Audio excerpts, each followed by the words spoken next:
Welcome জানাচ্ছি নতুন আরও একটা পর্বে।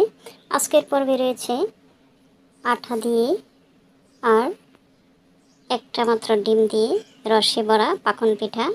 অত্যন্ত মজাদার, দেখতে যতটা আকর্ষণীয়, খেতেও মাশাল্লাহ এতটা মজাদার হবে বাবার বাহিরে। আজকের এই রেসিপিটা যিনি একবার খাবেন দ্বিতীয়বার আবারও খাইতে চাইবেন। চলুন তাহলে দেখা যাক আমি এই মজাদার লোভনীয় রেসিপিটা কীভাবে তৈরি করে নিলাম তা দেখার জন্য। দেখিয়ে নিচ্ছি কতটা সফটি এবং জুসি হয়েছে, মনে হচ্ছে যেন মিষ্টি। আটা দিয়ে এতটা দুর্দান্ত হবে যা ভাবতেও পারিনি। প্রথমেই আমাকে একটা শিরা তৈরি করতে হবে, তার জন্য দিয়ে দিচ্ছি 1.5 কাপ চিনি আর দিয়ে দিচ্ছি 1 কাপ পানি। 2টা এলাচ মুখটা ফাটিয়ে দিয়ে দিলাম একটু ফ্লেভারের জন্য। নেড়ে ছেড়ে চিনিটাকে গলিয়ে নিচ্ছি। একটু নেড়ে ছেড়ে চুলায় বসিয়ে দিলাম বলক ওঠার জন্য। অপেক্ষা করছি, নেড়ে ছেড়ে দিচ্ছি। দেখতে পাচ্ছেন বলক উঠে আসছে, আমার শিরাটা কমপ্লিট। এবার আমি একটা ডো তৈরি করে নেওয়ার জন্য একটা পাত্রে 1 কাপ পানি দিয়ে দিলাম, স্বাদ মতো লবণ দিয়ে দিচ্ছি আর দিয়ে দিচ্ছি যখন বলক উঠে আসছে 1 কাপ আটা। এবার আমি রুটির জন্য আমরা যে ডো তৈরি করি বা আটা, আমি সেই ডোটাই তৈরি করে নিচ্ছি। আমি একটা বাঁশের কাঠি দিয়ে নেড়ে ছেড়ে খুব ভালোভাবে ডোটা তৈরি করে নিলাম। এবার নামিয়ে কিছুক্ষণ রেখে দেব ঠান্ডা হওয়ার জন্য। এদিকে আমি একটা বাটিতে একটা ডিম ভেঙে নিলাম। ডিমটাকে চামিচের সাহায্যে ফেটিয়ে নিচ্ছি। ডিমটাকে ভালোভাবে ফেটিয়ে নিতে হবে। ডিমটা ফেটিয়ে নেওয়া হয়ে গেছে, দেখতেই পাচ্ছেন। এবার আমি আগে থেকেই ডো তৈরি করে রাখা এটাকে আমি মথে নিব। একটু ঠান্ডা হয়ে আসছে, ঠান্ডা করে নিয়েই মথতে হবে। খুব ভালোভাবে এটাকে আমি মথে নিচ্ছি, যেভাবে আমরা রুটির জন্য ডো তৈরি করে থাকি। এবার আমি অল্প অল্প করে এখানে ডিম দিয়ে দেব, পুরোটা একসাথে দেব না। এখানে আমার পুরোটা ডিম লাগবে না, তাই আমি অল্প অল্প করে দেব আর ডোর সাথে মথে নেব। খুব ভালোভাবে এটাকে মথতে হবে। আর এটাই হচ্ছে মেইন কাজ রসে ভরা পাকনের জন্য। আপনারা চাইলে ময়দা দিয়েও এই কাজটা করতে পারেন, আমি এখানে আটা দিয়ে করছি। 1 কাপ ময়দায় আমার মোট 10টা রস ভরা পাকন পিঠা হয়েছে। আমি আরও একটু ডিম দিয়ে মথে নিচ্ছি। যখন এভাবে মেখে নিয়ে একটা সফট ডোতে পরিণত হবে, দেখতে পাচ্ছেন একটা সফট নরম ডো হয়ে গেছে, তখনই বুঝতে হবে যে আমার পিঠা তৈরির জন্য ডোটা প্রস্তুত। যখন দেখবেন হাতে লেগে আসতেছে এমত অবস্থায় সয়াবিন তেল মেখে ডোটাকে মথতে হবে, তাহলে আর হাতে লেগে আসবে না।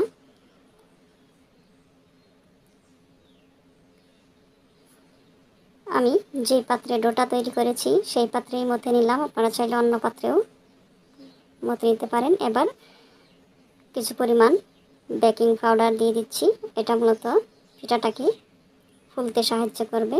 আমি আরও একটু সয়াবিন তেল হাতে মেখে বারবার এভাবে মথে নিচ্ছি। বেকিং পাউডারটা অবশ্যই এই সময়ে দিতে হবে,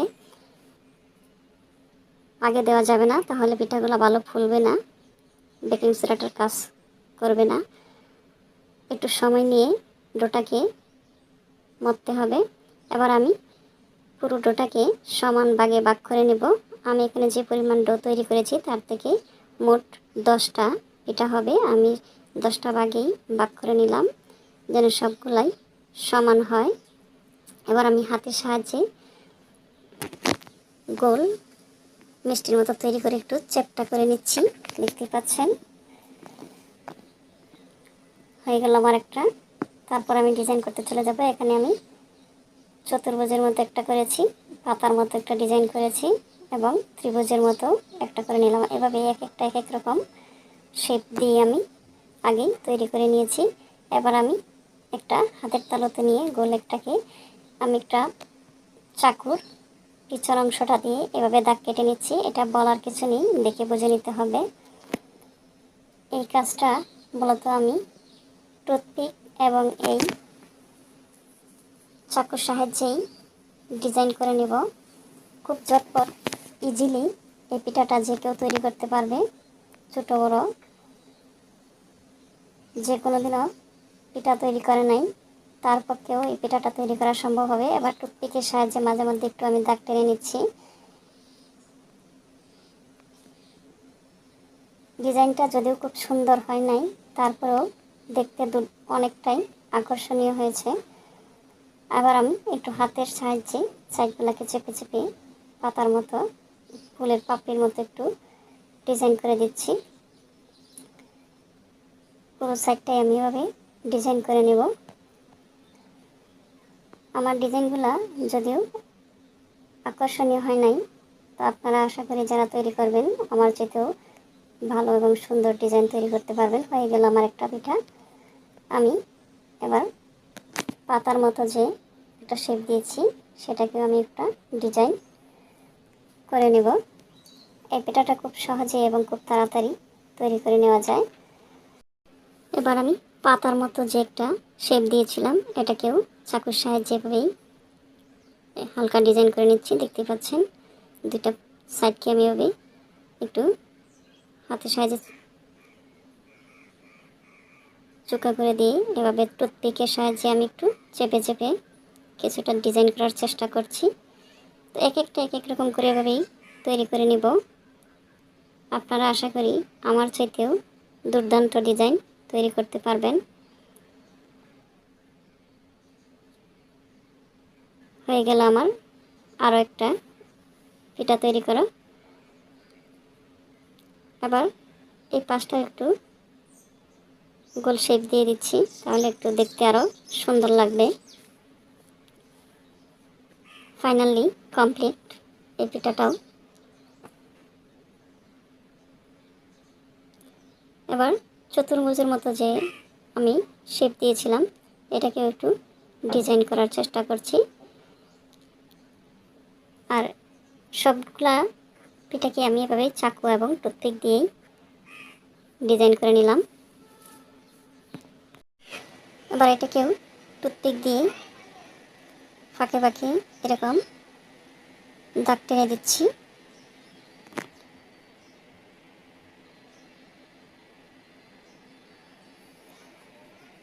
চারপাশটাকে আমি একটু হাতের সাহায্যে চেপে চেপে পাপড়ির মতো তৈরি করে নিচ্ছি।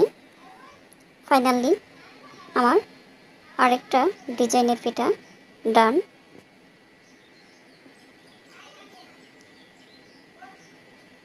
বিভিন্ন আকৃতিতে এভাবেই পিঠাগুলো আমি তৈরি করে নিচ্ছি এক এক করে। আমি সবগুলা ডিজাইনকে আপনাদের দেখিয়ে শেষ করতে পারবো না, এতে করে ভিডিওটা অনেক দীর্ঘ হয়ে যাবে। একটু দেখেই বুঝে নেবেন। এভাবেই সবকটা পিঠা আমার ডিজাইন করা হয়ে গেছে, এক একটা এক এক রকম। চলুন এবার আমি এগুলোকে ভাজতে যাই। চুলায় একটা কড়াই বসিয়ে তার মধ্যে দিয়ে দিচ্ছি সয়াবিন তেল। তেলটা যখন হালকা গরম হয়ে আসছে তখনই আমি এক এক করে পিঠাগুলো দিয়ে দিচ্ছি। তেলটাকে খুব বেশি গরম করে পিঠাগুলো দেওয়া যাবে না, এতে উপরে কালার চলে আসবে আর ভিতরটা ভালোভাবে হবে না। তাই তেলটা হালকা গরম হয়ে আসতেই পিঠাগুলো দিয়ে দিতে হবে। আর মিডিয়াম আঁচ রেখেই পিঠাগুলোকে উল্টিয়ে পাল্টিয়ে ভেজে নিতে হবে ব্রাউন কালার করে। এভাবেই আমি মিডিয়াম আঁচে উল্টিয়ে পাল্টিয়ে পিঠাগুলোকে উভয় পাশটাই ভালোভাবে কালার করে ভেজে নিচ্ছি। দেখতে পাচ্ছেন একটা সুন্দর কালার চলে আসছে। যখন হয়ে আসছে পিঠাগুলো আমি এক এক করে উঠিয়ে নিচ্ছি। আমি এখানে 10টা পিঠাকে 2 দফে ভেজে নেব। এক দফ আমার পিঠাগুলো হয়ে আসছে, কতটা ফুলে টইটুম্বুর হয়ে গেছে মাশাআল্লাহ। এই পিঠাগুলোকে উঠিয়ে নেওয়া হয়ে গেছে। এবার আমার দ্বিতীয় দফের পিঠাগুলা দিয়ে দিচ্ছি। অবশ্যই চুলাটাকে মিডিয়াম আছে রেখে পিঠাগুলো ভাজবেন, অন্যথায় পিঠাগুলা উপরের অংশটা হলেও ভিতরটা দেখা যাবে ভালোভাবে হয় নাই। পিঠাগুলো আমার ফুলে ফুলে কতটা টইটুম্বর হয়ে গেছে দেখেই বুঝতে পারছেন। হয়তো দ্বিতীয় দফের পিঠাগুলাও যখন আমার ভেজে নেওয়া হয়ে গেছে, এবার এগুলাকে আমি কড়াই থেকে উঠিয়ে নিচ্ছি। সবগুলা পিঠাই ভেজে নেওয়া হয়ে গেছে, মাশাআল্লাহ ফুলে ফুলে এক একটা টইটুম্বর হয়ে গিয়েছে। এবার আমি শিরায় ভেজানোর জন্য চলে গেলাম। আমি যে আগেই শিরাটা তৈরি করে রেখেছিলাম, শিরাটা প্রায় ঠান্ডা হয়ে আসছে। এই অবস্থায় আমি পিঠাগুলাকে শিরায় দিয়ে দিচ্ছি। আর এটা গরম শিরায় দেওয়া যাবে না, এতে পিঠাগুলো আরও নরম একেবারে মিষ্টির মতো হয়ে যাবে। শিরাটা যখন ঠান্ডা হয়ে আসবে তখনই পিঠাগুলাকে শিরায় ভিজিয়ে রাখতে হবে। আমি এই কাজটা মূলত রাত্রিবেলায় করেছি, আর সকালবেলা পর্যন্ত আমি অপেক্ষা করব। সবগুলা পিঠাকে এভাবে আমি শিরাতে উল্টে পাল্টে ভিজিয়ে রাখলাম। দেখতে পাচ্ছেন শিরায় প্রায় পিঠাগুলা ডুবে গিয়েছে সবগুলাই। আর এই পিঠার জন্য একটা পাতলা শিরা হলেই হবে, খুব ঘন শিরা লাগবে না, এতে করে পিঠার ভিতরে শিরা প্রবেশ করবে না। আমি এবার সবগুলা পিঠাকে ডুবিয়ে ডেকে দিলাম। ফিরে আসছে সকালবেলা, দেখতে পাচ্ছেন পুরো শিরাটা একেবারে পিঠা গ্রাস করে নিয়েছে। আর পিঠাগুলা এতটাই জুসি হয়েছে, শিরা খেয়ে টইটুম্বর হয়ে গিয়েছে, মাশাআল্লাহ। আমি একটু পরিবেশন করে দেখাবো আপনাদের কতটা লোভনীয় এবং পারফেক্ট হয়েছে।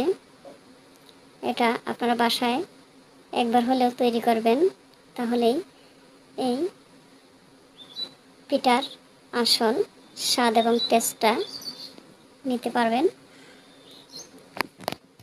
মাশাআল্লাহ, আলহামদুলিল্লাহ, খুবই সুন্দর, খুবই লোভনীয় হয়েছে।